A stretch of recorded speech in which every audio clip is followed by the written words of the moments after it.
Halo teman-teman, perkenalkan namaku Felix Jaan. Selamat datang di channel yang aku sendiri belum tahu mau kasih nama apa ya. Pada video ini aku mau berbagi sedikit pengetahuan tentang sebuah metode pengembangan perangkat lunak yang mungkin tuh sekarang ini adalah metode yang paling populer, yaitu metode Agile. Disclaimer dulu ya teman-teman. Materi yang aku sampaikan di video ini berdasarkan pengetahuan yang aku tahu sejauh ini, serta beberapa referensi dari sumber-sumber yang kutemuin di internet. Jadi ada kemungkinan informasi yang aku sampaikan di sini itu belum sepenuhnya lengkap atau masih bisa berkembang. Kalau ada yang mau ditambahkan atau ada pertanyaan, jangan ragu ya untuk tulis di kolom komentar di bawah. Aku akan senang banget untuk diskusi dan belajar bareng. Oke, tanpa basa-basi lagi, mari langsung masuk ke dalam materi.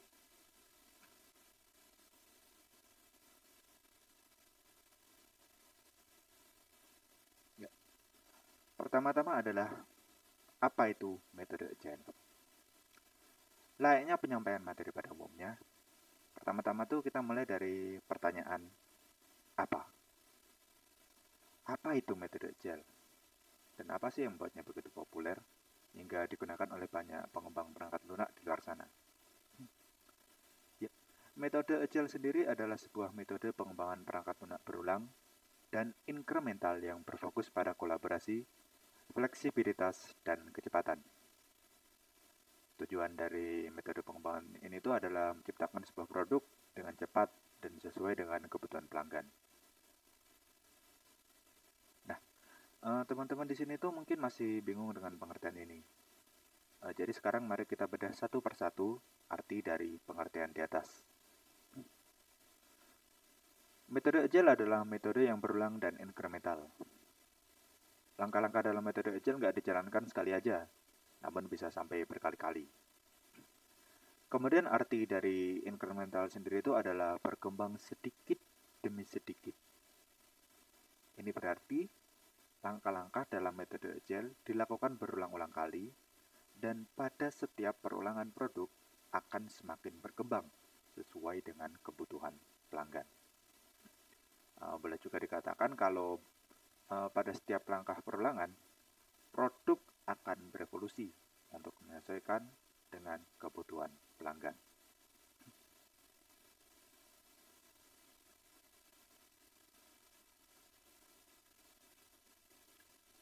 Kemudian adalah sejarah metode Agile.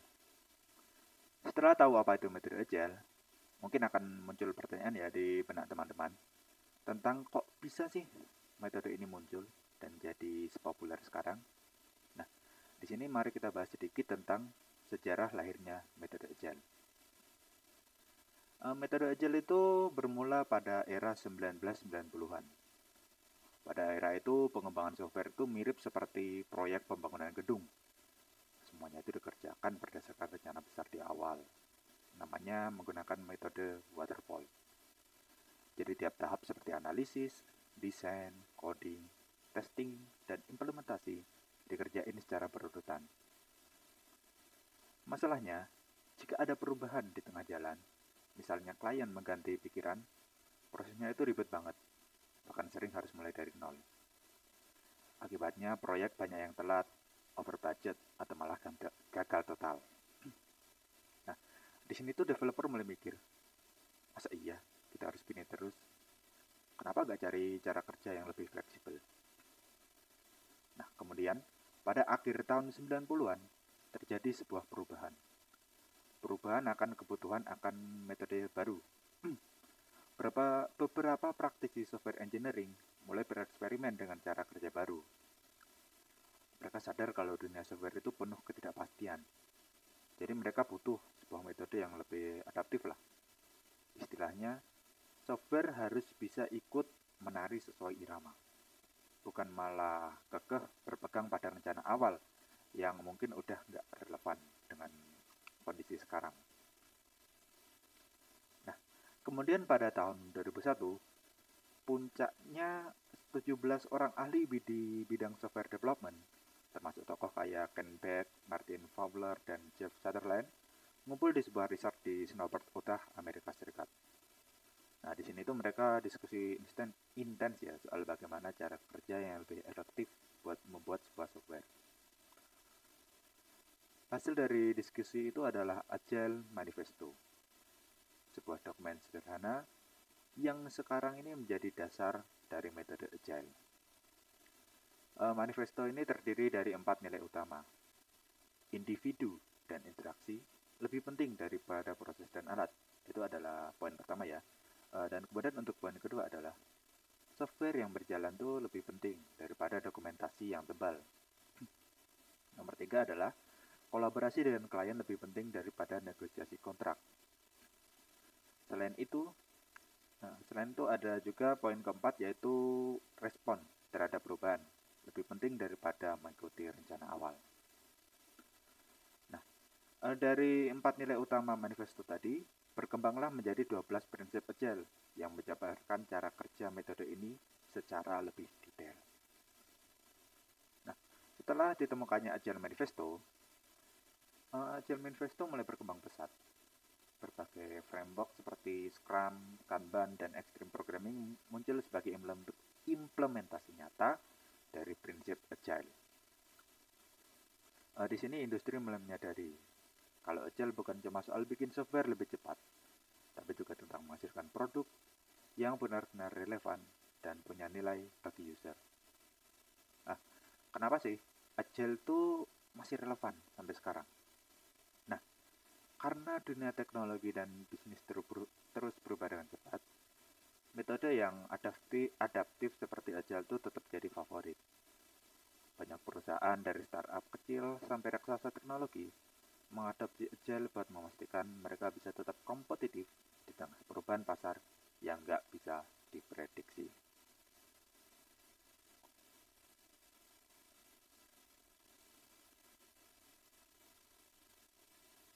Nah, kemudian adalah 12 prinsip dasar metode Agile. Seperti yang udah kita bahas sebelumnya di bagian sejarah metode Agile, terdapat 4 nilai utama yang berasal dari manifesto Agile. Nah, dari 4 nilai ini itu berkembang jadi 12 prinsip. 12 prinsip inilah yang menjadi dasar dari metode Agile. Nah, prinsip pertama dari metode Agile itu adalah kepuasan pelanggan sebagai prioritas utama. Nah, Agile itu fokus ke kepuasan pelanggan dengan cara ngasih hasil secara cepat dan terus-menerus. Jadi daripada nunggu lama ya, kita bisa kirim software yang udah bisa dipakai dalam waktu singkat dan terus diperbarui sesuai dengan kebutuhan. Nah, di sini tuh pelanggan pasti senang karena mereka bisa dapat hasil nyata lebih cepat, bukan cuma janji-janji belaka. Nah, yang kedua itu adalah menyambut perubahan kebutuhan. Di dunia teknologi yang cepat berubah seperti sekarang, perubahan itu hal yang wajar ya. Agile memudahkan tim untuk merespon perubahan yang datang, bahkan di akhir pengembangan. Jadi kalau klien minta update atau perubahan fitur, tim bisa langsung adaptasi tanpa harus merusak segalanya atau mulai dari awal. Ya, seperti itu. Kemudian untuk prinsip ketiga adalah pengiriman perangkat lunak yang berfungsi secara berkala. Nah, alih-alih menunggu sampai proyek selesai total, Agile itu lebih mengutamakan pengiriman bertahap. Setiap beberapa minggu, software baru dirilis, jadi klien bisa langsung mencoba dan memberi masukan. Nah, dengan cara ini kita bisa terus berkembang sesuai dengan feedback, bukan cuma mengandalkan dengan asumsi developer.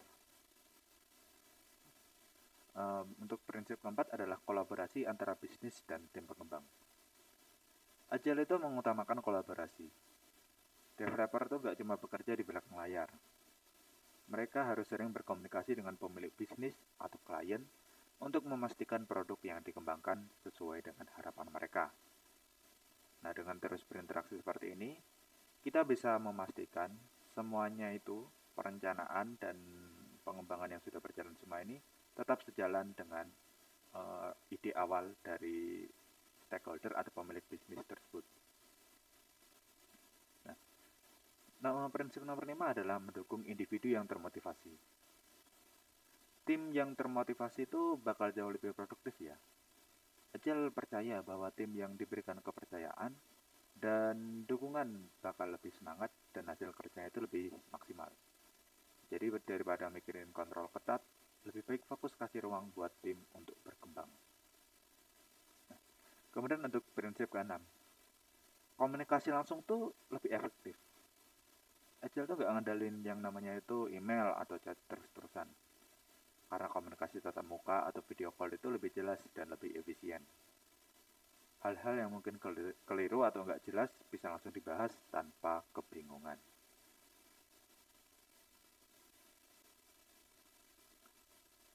Kemudian untuk prinsip nomor 7, perangkat lunak yang berfungsi itu yang jadi ukuran kemajuan dari pengembangan kita saat ini.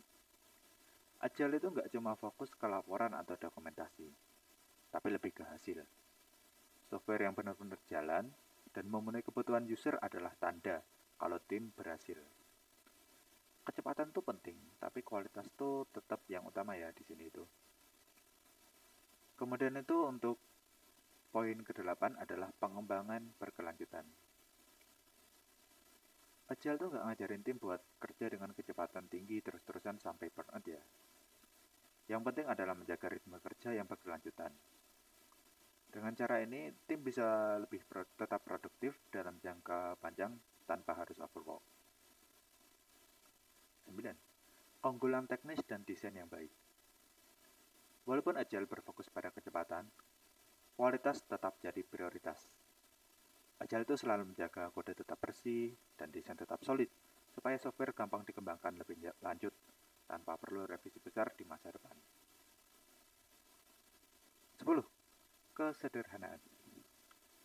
Salah satu prinsip Agile adalah menghindari pekerjaan yang nggak perlu. Jadi kita bisa fokus ke fitur yang benar-benar penting dulu, dan nggak ngebuang waktu untuk hal-hal yang kurang berdampak. Dengan begitu, hasilnya tetap bisa lebih efisien dan efektif. 11. Tim yang mandiri. Agile memberikan tim kebebasan untuk membuat keputusan sendiri, para mereka yang paling tahu dan apa yang perlu dikerjakan. Dengan diberi kepercayaan, tim jadi lebih cepat, lebih inovatif, dan punya rasa tanggung jawab lebih terhadap proyek. Kemudian untuk prinsip ke-12 adalah evaluasi dan penyesuaian berkala. Pada setiap selesai sprint atau iterasi, tim Agile selalu melakukan refleksi untuk evaluasi. Mereka mencari tahu apa yang sudah baik dan apa yang bisa diperbaiki. Dengan cara ini, tim bisa terus berkembang dan proses kerja jadi semakin efisien.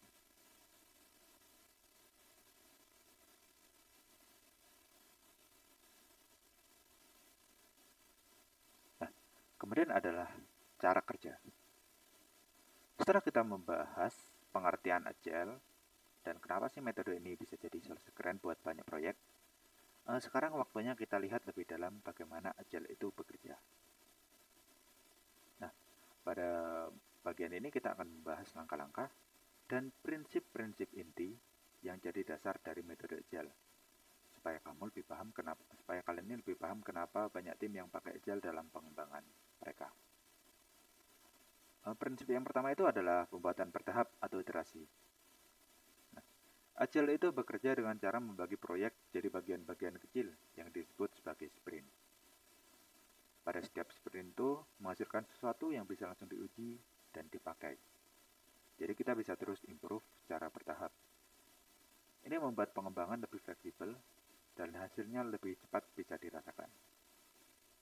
Nah, untuk poin kedua adalah respon terhadap permintaan alias fleksibilitas.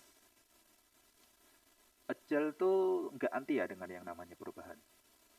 Jika ada kebutuhan baru atau permintaan perubahan, tim bisa langsung menyesuaikan tanpa harus memulai lagi dari nol. Nah, poin ini tuh penting banget supaya produk yang dikembangkan tuh tetap relevan dengan keinginan klien. Yang ketiga adalah kolaborasi tim alias kerjasama. Tim Agile itu nggak bisa jalan sendiri-sendiri. Kolaborasi yang intens antara developer, tester, dan stakeholder sangat penting supaya produk yang dikembangkan itu sesuai dengan harapan. Komunikasi yang lancar dan kerja bareng bisa bikin masalah cepat selesai. Fokus pada kualitas adalah poin keempat. Agile nggak cuma melihat kecepatan, tapi juga kualitas. Setiap fitur yang dikembangkan harus memberikan nilai tambah buat pengguna. Fokus utama dari poin ini adalah menghasilkan produk yang bisa digunakan dengan baik, bukan cuma sekedar menambahkan fitur. Poin kelima adalah umpan balik langsung. Setiap selesai sprint, tim Agile bakal dapat umpan balik dari klien untuk memastikan apa yang sudah dikerjakan sesuai ekspektasi. Jadi, nggak perlu untuk menunggu sampai akhir baru tahu kalau ada yang kurang. Feedback langsung bisa diterima dan diperbaiki. Nah, kemudian untuk poin terakhir yaitu poin ke-6 adalah penyelesaian proyek secara berkala. Di Agile sendiri, hasil kerja nggak nunggu selesai semua ya, tapi dikirim secara berkala. Setiap iterasi menghasilkan sesuatu yang bisa langsung dipakai, walaupun belum sempurna ya. Nah, ini memastikan bahwa produk itu bisa terus berkembang dan nggak stuck lama di satu tempat.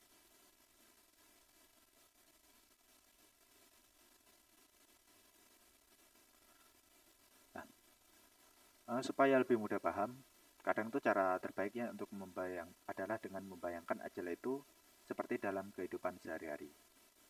Nah, kali ini aku akan kasih analogi yang kemungkinan itu bisa lebih mudah dimengerti. Ya, saya harap bisa lebih mudah dimengerti sih. Biar konsep Agile jadi lebih jelas dan relatable, mari kita lihat bareng-bareng. Bayangkan seperti ini ya. Kita ini sebagai seorang pedagang martabak. Kita diminta oleh seorang klien untuk membuat sebuah martabak spesial. Nah, kita bisa nih pakai metode Agile buat ngebantu bikin martabak ini jadi super enak. Cocok buat semua pelanggan yang berbeda-beda seleranya.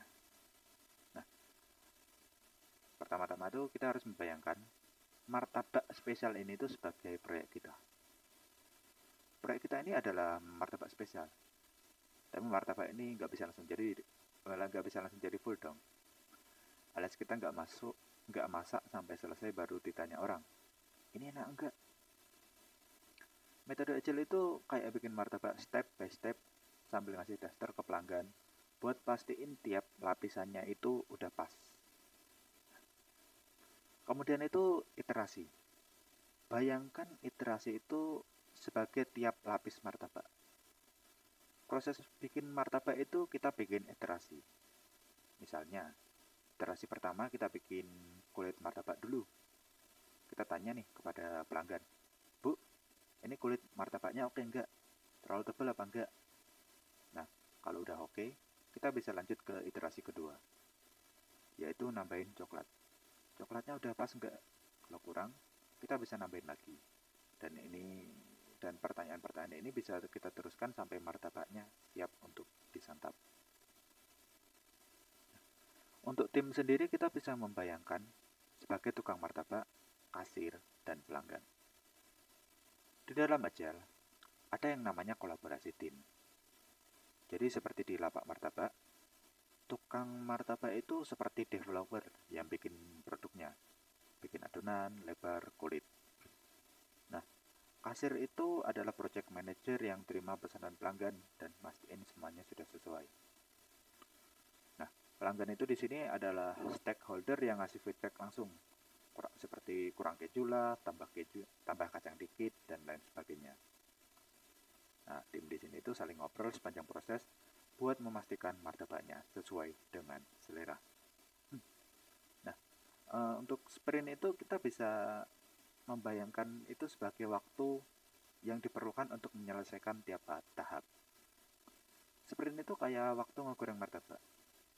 Misalnya bikin kulit martabak butuh waktu 5 menit ya. Kalau udah 5 menit tapi kulitnya masih kurang matang, ya kita adjust lagi lah di sprint berikutnya. Jadi tiap sprint itu fokus pada hasil kecil yang benar-benar siap dicobain ke pelanggan. Nah, kemudian kita bisa membayangkan feedback dari pelanggan itu sebagai rasa dari martabak. Bayangkan kalau kita bikin martabak langsung jadi, tapi nggak ngasih tester dulu. Ternyata pas pelanggan coba, kulitnya kosong. Coklatnya kurang lah, kacangnya nggak ada, tentu akan menjadi rugi waktu sekali. Nah, Agile itu mencegah hal kayak gitu tuh untuk terjadi. Pada setiap pada setiap langkah itu kita memberikan tester. Jadi kalau ada salah atau apa kita bisa benerin langsung sebelum martabak itu selesai. Yang keenam itu kita bisa membayangkan martabak mini. Martabak mini itu bisa kita bayangkan sebagai minimum viable product atau MVP. Nah, tentu sebelum bikin martabak besar, kita bisa mencoba membuat MVP atau minimum viable product dulu. Nah, minimum viable product dulu itu bisa kita bayangkan sebagai martabak mini. Ini tuh kayak versi kecilnya produk kita buat dicobain dulu ke pelanggan. Nah, kalau martabak mini ini oke, baru deh kita bisa scale up bikin martabak besar. Nah, intinya itu daripada bikin produk jadi dulu, tapi ternyata tidak sesuai harapan, lebih baik kita membuat pelan-pelan sambil ngajak terus ke pelanggan. Jadi, dalam analogi martabak ini, setiap step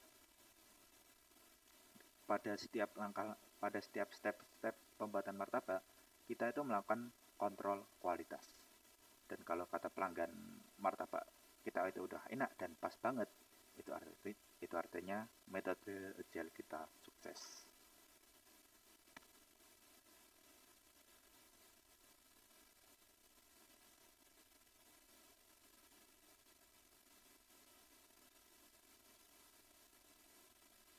Kemudian adalah tahapan umum atau life cycle. Setelah memahami dasar-dasar agile, sekarang saatnya kita bahas tahapan utama dalam proses pengembangan dengan agile. Di sini kita bakal melihat langkah-langkah penting yang dilakukan dalam setiap proyek. Ya, jadi kamu bisa tahu gimana agile diterapkan di dunia nyata. Pada tahapan pertama adalah tahapan konsep. Pada tahap konsep ini adalah tahap awal di mana ide dasar dari proyek atau produk mulai dipahami dan direncanakan.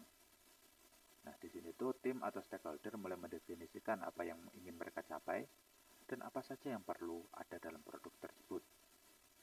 Nah, biasanya nih, tahap ini tuh bukan tahap yang terlalu mendalam secara teknis, lebih ke arah gambaran besar lah. Pada tahap ini tuh kita lebih memahami, lebih mendalami visi dari apa yang harus kita lakukan. Meskipun gak ada banyak detail yang dipersiapkan, tahap ini itu penting banget untuk menyatukan tujuan seluruh tim dan buat dasar yang jelas untuk tahap-tahap berikutnya. Nah, pada tahap berikutnya, yaitu tahap inception. Pada tahap inception, kita mulai mengasah ide yang ada dan merencanakan lebih detail. Tim mulai menyusun gambaran yang lebih konkret tentang bagaimana produk akan dikembangkan, siapa yang akan terlibat, dan apa saja kebutuhan awal yang harus dipenuhi. Ini juga saatnya tim menetapkan user stories atau fitur-fitur yang ingin dimasukkan dalam produk. Bisa dibilang lah, pada tahap ini adalah persiapan sebelum mulai coding, di mana semua orang mulai selaras tentang apa yang akan dilakukan dan mengapa itu penting. Tahap ketiga adalah iteration. Setelah tahap inception, kita masuk ke tahap iteration. Disinilah proses agile itu benar-benar terasa. Di sini tim bekerja dalam siklus yang lebih kecil yang disebut dengan sprint, yang biasanya itu berlangsung selama 1 hingga 4 minggu. Pada setiap sprint itu kita fokus pada pengembangan sebuah bagian kecil dari produk yang bisa diuji dan dinilai. Nah, pada akhir setiap sprint, tim mengumpulkan feedback, melakukan review, dan menentukan langkah selanjutnya. Proses ini dilakukan berulang kali, sehingga produk terus berkembang secara bertahap, dengan fitur baru ditambahkan dan diperbaiki di setiap iterasi.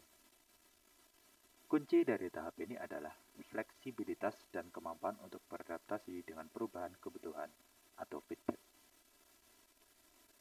Kemudian, tahapan berikutnya adalah rilis.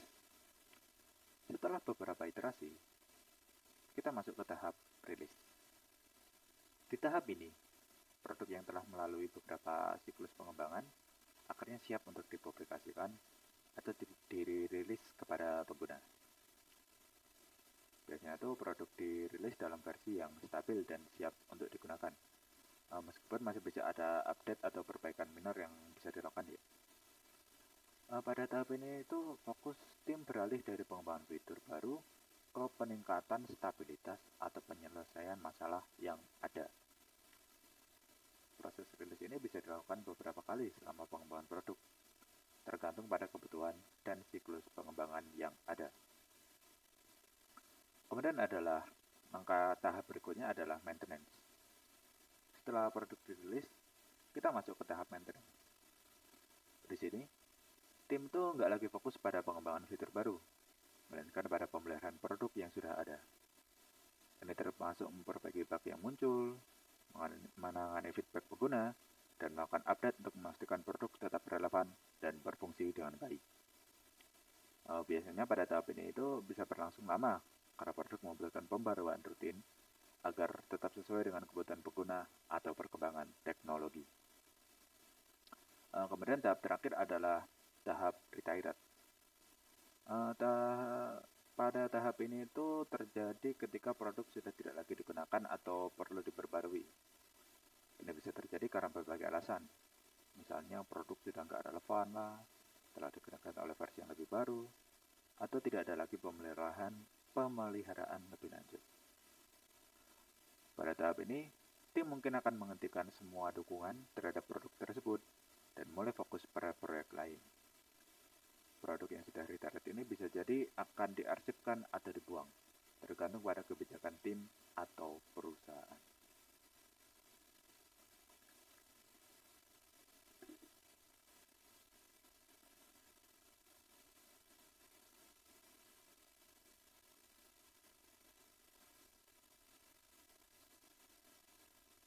Kemudian adalah keuntungan. Setelah mengerti tahapan-tahapannya, sekarang mari kita lihat kenapa sih banyak tim suka banget pakai metode agile. Nah, di sini tuh ada banyak keuntungan yang bisa didapetin dari metode agile ini. Dan aku bakal jelasin satu persatu kenapa agile itu bisa jadi pilihan tepat buat berbagai proyek. Nah, untuk yang poin pertama adalah agile itu fleksibel terhadap perubahan. Agile itu ibaratnya sistem yang super fleksibel. Bayangkan kalau dalam proyek kamu ternyata ada perubahan kebutuhan di tengah jalan. Kadang itu perubahan seperti ini tuh yang bikin pusing dan bikin proyek tersendat. Nah, dengan metode agile, nggak masalah kalau ada perubahan. Setiap iterasi itu bisa disesuaikan dengan perubahan yang terjadi. Jadi tim tetap bisa bergerak maju meskipun ada pembaruan atau penyesuaian yang datang di tengah-tengah. Jadi agile tuh bikin tim bisa lebih responsif dan gak terjebak dalam perencanaan yang kaku. Kemudian untuk keuntungan berikutnya adalah kolaborasi yang lebih baik. Agile itu melatih kita untuk lebih sering berkomunikasi dan koordinasi. Misalnya di setiap sprint ya, tim memiliki meeting harian yang bisa dibilang sebagai check-in untuk ngecek progres dan masalah yang sedang dihadapi. Jadi tidak ada lagi yang namanya drama tim A nggak ngerti kerjaan tim B, karena setiap orang itu punya pemahaman yang sama tentang apa yang sedang dikerjakan. Nah, kolaborasi di sini tuh bisa jadi lebih smooth, alias lebih halus gitu ya, dan lebih jelas. Kemudian adalah deliver cepat dan berkelanjutan. Nah, salah satu keuntungan besar dari Agile adalah kita bisa ngedeliver produk dengan cepat dan konsisten. Gak perlu yang namanya itu nunggu sampai project selesai baru bisa dikasih ke pengguna. Karena pada setiap iterasi atau sprint, kita memiliki output yang bisa langsung diuji coba. Nah, jadi pelanggan atau pengguna di sini itu bisa langsung kasih feedback dan kita bisa terus memperbaiki dan menambahkan fitur baru secara berkelanjutan. Secara nggak langsung, kita bisa bikin tim tetap fokus dan gak kebanyakan nge-planning tanpa action. Ya, yang kemudian itu adalah kualitas produk yang lebih baik. Dalam metode Agile, pengujian bukan cuma dilakukan di akhir proyek, tapi sepanjang waktu. Setiap kali ada iterasi baru, itu langsung diuji dan dicek kualitasnya. Jadi bug yang muncul itu bisa langsung ketahuan dan diperbaiki sebelum jadi masalah yang lebih besar. Ditambah lagi karena feedback dari pengguna itu selalu diperhitungkan, kualitas produk jadi terus terjaga dan gak cuma fokus di sisi teknis, tapi juga sesuai dengan kebutuhan pengguna. Keuntungan berikutnya itu adalah meningkatkan kepuasan pelanggan. Pelanggan itu suka kalau mereka bisa terlibat langsung dalam pengembangan produk. Nah, Agile itu memungkinkan hal tersebut. Setiap kali ada iterasi atau fitur baru, pelanggan bisa langsung nyobain dan ngasih feedback. Mereka merasa lebih dihargai lah karena bisa melihat perkembangan produk secara langsung dan memberi masukan. Jadi kepuasan pelanggan meningkat karena mereka merasa produk yang dibuat sesuai dengan keinginan mereka, bukan cuma berdasarkan asumsi tim developer. Kemudian itu keuntungan berikutnya adalah meningkatkan motivasi tim. Jika tim kamu diberi ruang untuk ambil keputusan dan merasakan hasil kerja mereka setiap sprint, pasti motivasi kerja mereka naikkan. Nah, pada metode Agile, tim bisa melihat langsung hasil kerja mereka setiap selesai iterasi. Ini yang membuat semangat kerja jadi lebih tinggi, karena ada rasa pencapaian pada setiap iterasi selesai.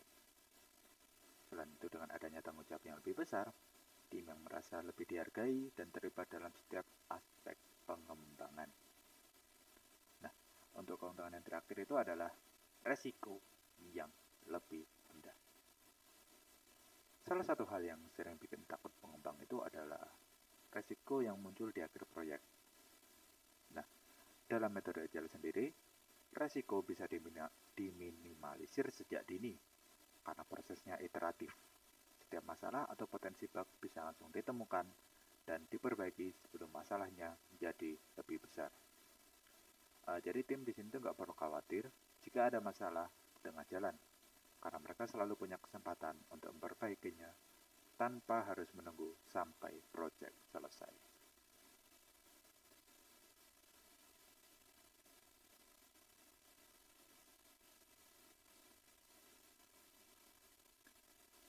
Nah, setelah membahas tentang keuntungan, sekarang kita akan membahas tentang kerugian dari metode Agile.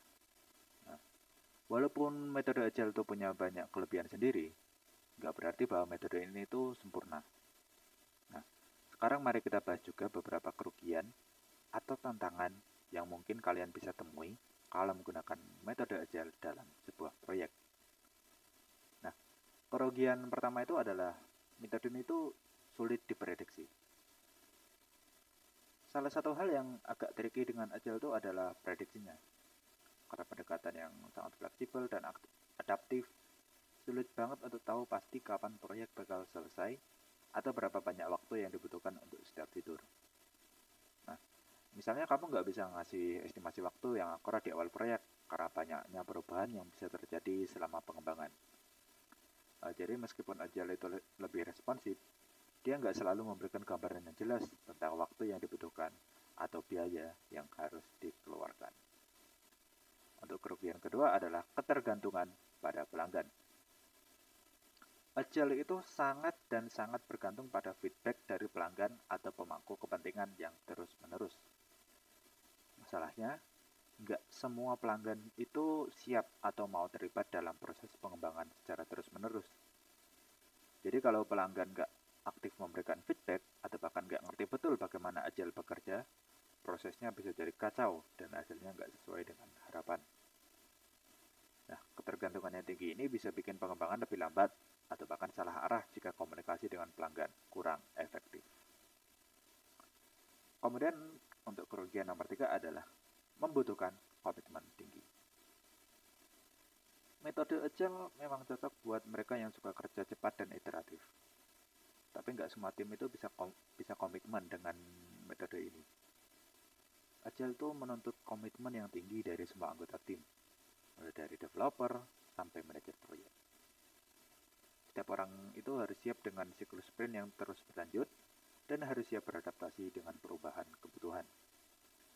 Kalau ada anggota tim yang nggak full komitmen atau kurang terlibat, hasil akhirnya bisa terganggu dan ini bisa jadi tantangan besar dalam pengembangan Agile.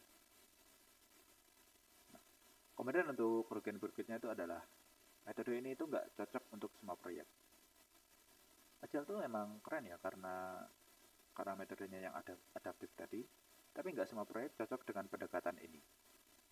Misalnya untuk proyek yang memiliki spesifikasi yang sangat jelas dan nggak banyak perubahan, seperti proyek infrastruktur atau sistem yang sangat stabil, Agile tuh bisa jadi kurang efisien. Kalau kebutuhan proyek sudah sangat terdefinisi di awal dan perubahan sangat minim, pendekatan tradisional seperti waterfall bisa lebih cocok. Agile itu lebih pas untuk digunakan pada proyek-proyek yang dinamis dan sering berubah. Nah, kemudian itu kerugian berikutnya adalah kesulitan dalam skalabilitas. Agile itu seringkali dianggap lebih efektif untuk tim kecil atau proyek yang tidak terlalu besar. Ketika kamu mencoba menskalakan Agile untuk proyek besar dengan banyak tim, koordinasinya itu bisa jadi sangat rumit. Proyek besar dengan banyak stakeholder membutuhkan koordinasi antar tim yang lebih intens, dan itu bisa membuat Agile lebih sulit diterapkan dengan sukses. Sebagai contoh, meskipun Scrum dan SA dan SAFe mencoba untuk menangani masalah ini, tetap saja tantangan koordinasi dan komunikasi antar tim yang besar tetap ada. Kemudian adalah memerlukan tim berpengalaman. Agile itu bukan metode yang bisa langsung digunakan oleh sembarang tim. Tim yang baru kenal Agile atau kurang berpengalaman dalam menerapkannya bisa merasa kebingungan dengan struktur sprint, pertemuan stand up, atau cara komunikasi yang dibutuhkan. Nah, Agile itu lebih cocok diterapkan oleh tim yang sudah terbiasa dengan metode kerja yang cepat dan adaptif. Tanpa pengalaman, tim bisa kesulitan dalam menerapkan prinsip Agile dengan benar dan justru bisa membuat prosesnya jadi lebih chaotic daripada efisien.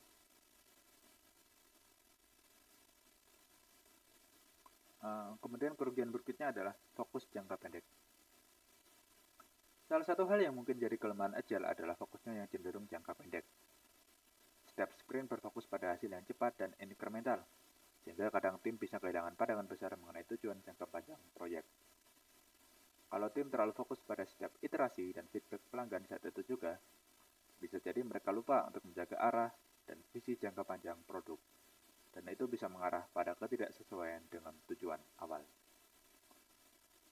Nah, kemudian itu adalah untuk kerugian terakhir adalah dokumentasi yang kurang memadai. Agile itu lebih mengutamakan komunikasi langsung dan hasil kerja dibandingkan dokumentasi yang detail.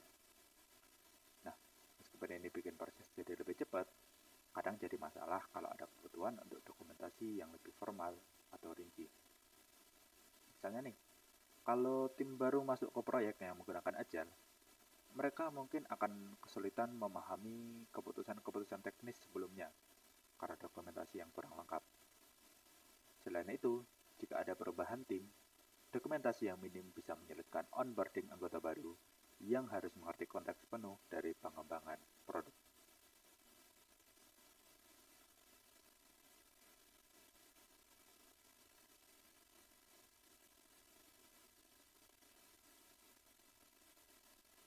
Nah, kemudian itu adalah kapan sih menggunakan metode Agile?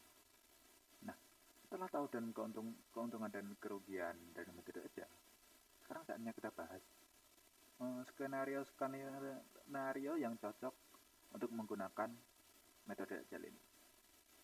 Nah, di sini tuh ada beberapa situasi yang memang lebih pas kalau memakai metode Agile. Jadi mari kita bahas kondisi-kondisi tersebut supaya kamu bisa menentukan waktu yang tepat. Skenario pertama itu adalah proyek dengan kebutuhan yang nggak pasti atau berubah cepat. Kalau kita mengerjakan proyek yang kebutuhannya suka berubah-ubah, Agile tuh ibarat punya rencana tapi nggak kaku lah. Misalnya awalnya klien minta dibikinin fitur A ya, terus minggu depan tiba-tiba minta fitur B. Dengan Agile, kita bisa adjust tanpa bikin proses kita berantakan. Jadi proyek tetap jalan dan klien tetap senang. Untuk skenario kedua adalah proyek yang membutuhkan pengiriman bertahap. Ada proyek yang nggak bisa langsung jadi, tapi tetap harus diselesaikan bagian-bagiannya dulu. Nah, Agile bikin kita bisa istilahnya itu menyicil pengerjaannya sambil kasih hasil ke klien satu persatu.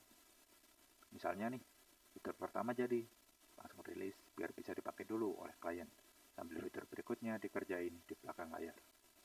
Begitu terus progresnya, begitu terus, sehingga progresnya itu nggak cuma kelihatan tapi beneran kepake. Kemudian tuh skenario ketiga adalah proyek dengan tingkat kolaborasi yang tinggi. Jika proyek yang kita butuhkan itu membutuhkan banget yang namanya kerja bareng-bareng, Agile ini sangat cocok untuk digunakan. Setiap orang tuh bisa saling tahu siapa lagi ngerjain apa, dan kalau ada kendala, tinggal kita bahas di daily meeting. Jadi nggak ada tuh miskomunikasi atau salah paham karena semuanya itu transparan. Untuk skenario keempat adalah tim yang bersifat kecil dan lintas fungsional. Tim kecil tuh biasanya lebih lincah, apalagi kalau orang-orangnya punya skill yang beda-beda, tapi saling melengkapi.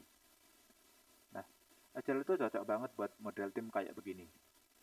Dengan metode ini, semua anggota tim punya kesempatan buat nyumbang ide, terus nggak ribet koordinasi karena jumlah orangnya bisa diorganisir.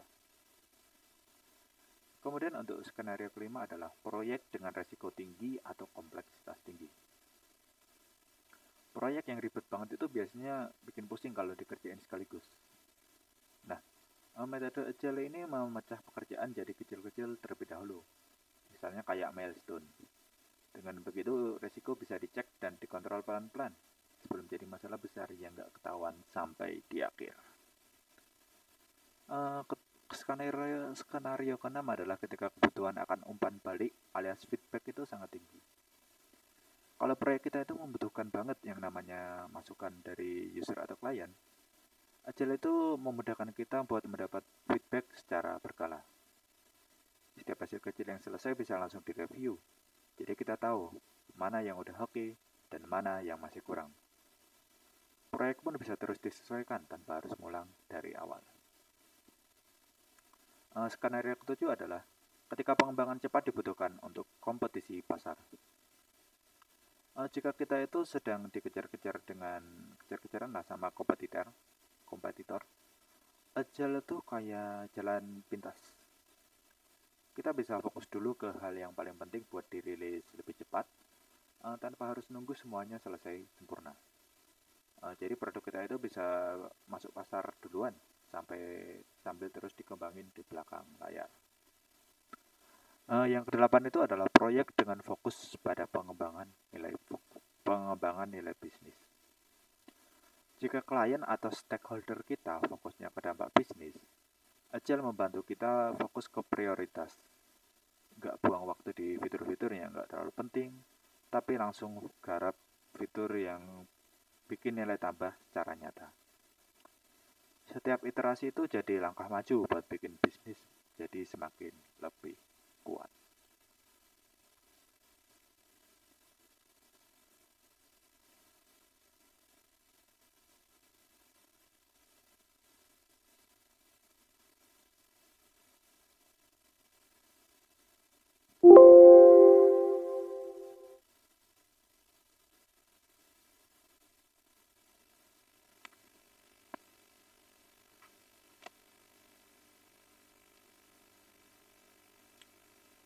Kemudian adalah studi kasus. Untuk lebih memperjelas, kurang lengkap ya rasanya kalau kita cuma ngomongin teori tanpa contoh nyata. Nah, pada bagian ini kita akan lihat beberapa studi kasus yang menunjukkan penerapan Agile dalam dunia nyata. Nah, di sini mari kita lihat bagaimana Agile diterapkan di berbagai proyek. Nah, pertama-tama itu kita bisa bayangkan, mau kita membuat sebuah aplikasi donasi makanan yang bernama Foodshare. Nah, pada aplikasi ini kita bisa berdonasi makanan ke orang-orang yang membutuhkan. Nah, kita di sini akan pakai metode Agile buat mengerjain aplikasi ini. Gimana prosesnya? Mari kita bahas. Nah, yang pertama itu adalah latar belakang proyek. Nah, Bayangkan kalau kita mendapat permintaan dari sebuah komunitas sosial yang ingin membuat aplikasi buat mengelola donasi makanan. Tapi mereka belum tahu persis fitur apa aja yang dibutuhin, karena baru punya ide besarnya saja. Pokoknya gampang dipakai dan langsung connect ke donatur sama penerima. Nah, mereka di sini itu minta ke kita bikin secara bertahap biar bisa langsung dipakai meski belum selesai total. Nah, dari latar belakang yang ada ini, kita bisa menggunakan metode Agile untuk menyelesaikan permasalahan ini. Nah, pada tahapan Agile yang diterapkan adalah yang pertama adalah iterasi. Pada iterasi pertama, kita bisa mengutamakan fitur utama dulu. Pada iterasi ini, tim memutuskan membuat MVP atau minimum viable product, seperti yang dalam analogi martabak tadi, yaitu martabak mini. Pada bagian ini kita mulai dari fitur paling inti. Yang pertama adalah donatur bisa input makanan, nama, deskripsi, dan lokasi. Penerima bisa melihat daftar makanan dan mengklaim makanan tersebut, dan sistem match donasi berdasarkan lokasi terdekat. Nah, setelah semua fitur itu selesai, fitur ini bisa langsung dites ke beberapa user, komunitas kecil dari donatur dan penerima. Mereka pengen ada filter lokasi yang lebih spesifik atau radius.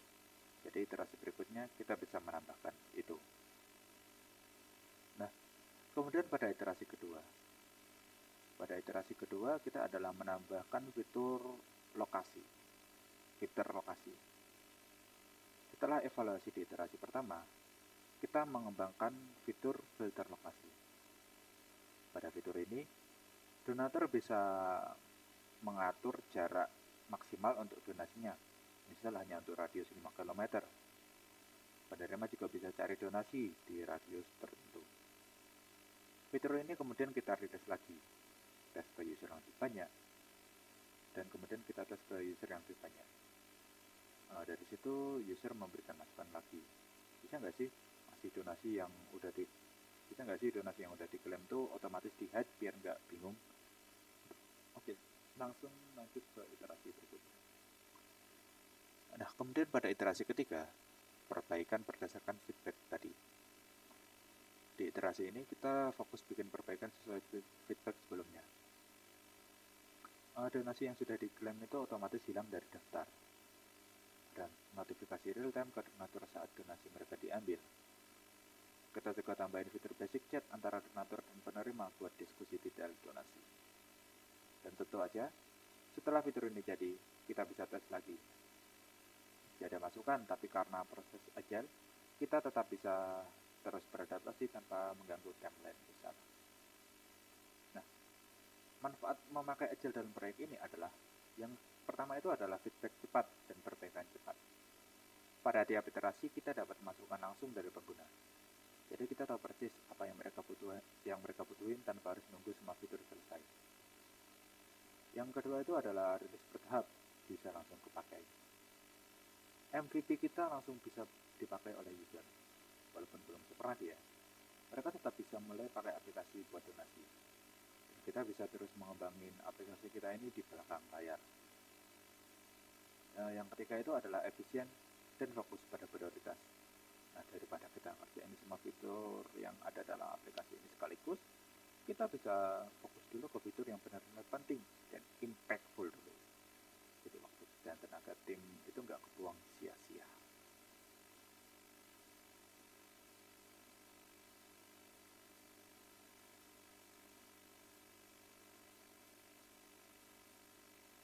Nah, jadi itulah gambaran umum tentang metode Agile dan bagaimana cara kerjanya yang fleksibel dan bertahap. Tentu masih banyak hal yang menarik yang bisa dibahas lebih dalam, seperti berbagai framework Agile, contohnya Scrum dan Extreme Programming. Tapi karena saya nggak mau menambah durasi video ini, kita nggak bisa membahas semuanya pada kali ini. Kalau kamu punya pertanyaan atau topik yang pengen dibahas, jangan ragu untuk tulis di kolom komentar ya. Terima kasih sudah nonton. Semoga materi ini bermanfaat dan sampai jumpa di video berikutnya. Yo.